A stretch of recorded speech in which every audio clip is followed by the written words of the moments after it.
today.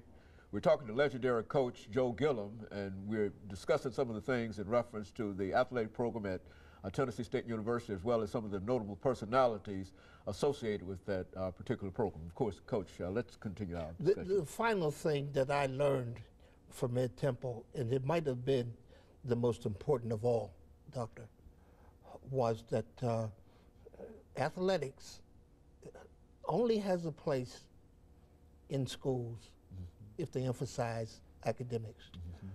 Now, if the athletics are not emphasized, then there's no place for athletics in the academic program.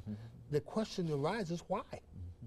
To begin with, what purpose is it serving?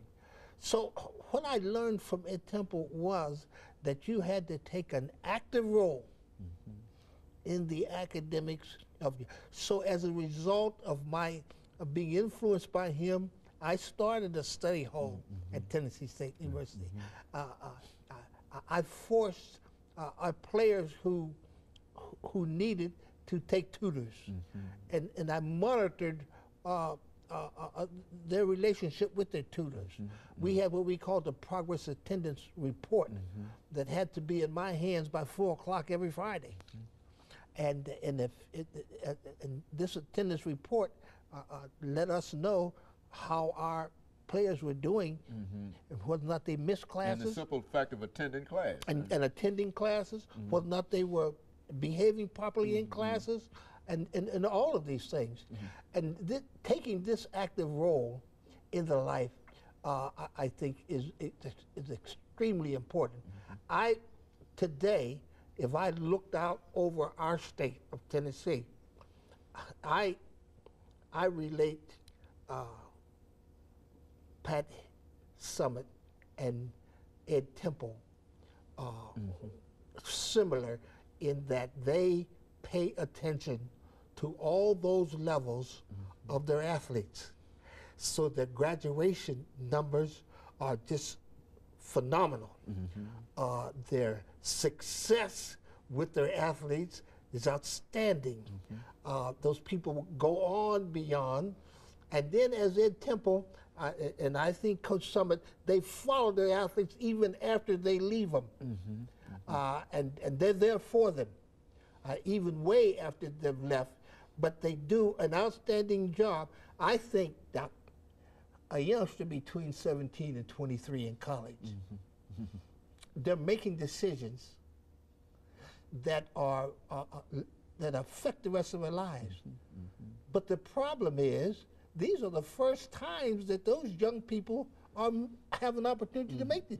Before this, their parents made all of the important decisions in their life. Now, all of a sudden, these youngsters are making life-affecting decisions with minimal background experience in making these kinds of decisions. So now you're going to have problems, and you're going to have mistakes, because there's a learning process that has to go along with making life-important decisions.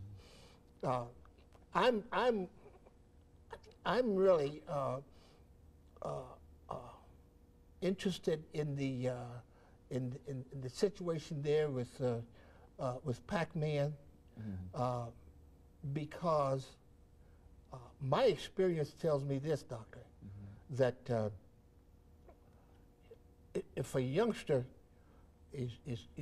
comes to you from a situation that has not had the discipline, that is a poverty situation, that has not had the tutoring and the leadership, you can't leave those to their own devices. These kinds of youngsters must be handled with a short leash. They must be handled in a serious, no joking kind of thing, because there's so much that needs to be done in their lives. Now, you can't leave them to their own devices. You can't be, well, I guess, easy with them. You must be fair. You must be honest. But you must be stringent, because their life and their background prior to coming to you they've needed this. Now, if you don't step into the void and afford that, what I would call tough love, you're losing.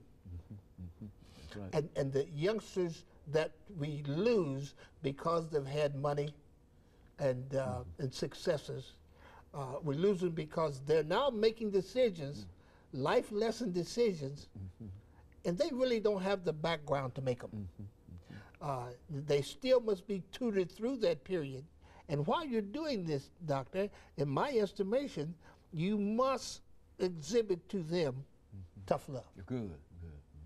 And without it, they will be at their own devices too often, and there's where trouble starts. And I think in this case, that's exactly one of the things that has occurred.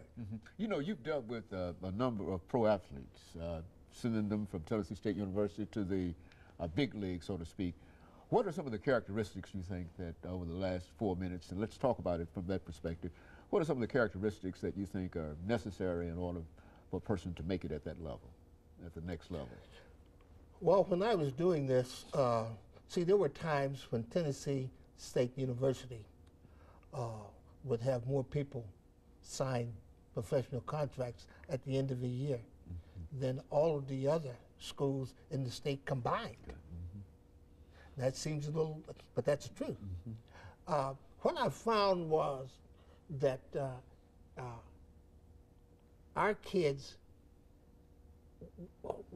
most of the time, were players on their first year, which indicated that, to me, that the background that they were receiving from Tennessee State was sufficient enough to help them as rookies.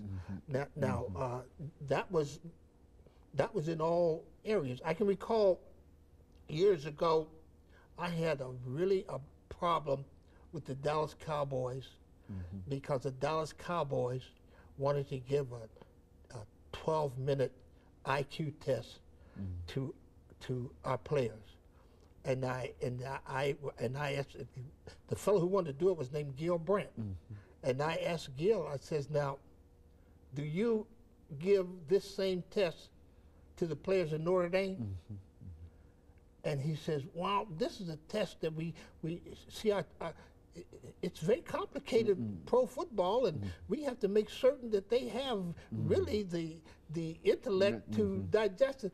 I says, now, you're talking about players that I've taught, and football's not Chinese calculus. And so what I'm saying is, if you think you want to give our players a test that you don't give all players, you're mistaken, and you can't give that test here. And we had a big difficulty there, and I think for a while I was blackballed from the National Football League because I insisted that if they gave an IQ test, that they gave it to all football players everywhere, then include Tennessee State in that. But to say that at a historically black institution that the player here is somehow not quite smart enough, I thought was an embarrassing and an erroneous assumption. And I was not going to be a part of it. Now we have some outstanding black coaches who were a big part of that, and they fostered that, but I could not see that, not for our players. So for 10 years, the Dallas Cowboys were not allowed to scout on our campus until they changed that policy. And when they changed that policy, then we began to, and they right away took several of our players. But until they were open enough to extend that test to all players, I thought it was so racially motivated until I would be doing our players an injustice by going along with a program that was not in their best interest. And I didn't see that to be in their best interest. Coach, we're going to have to end this with this last segment here. We've got about half a minute.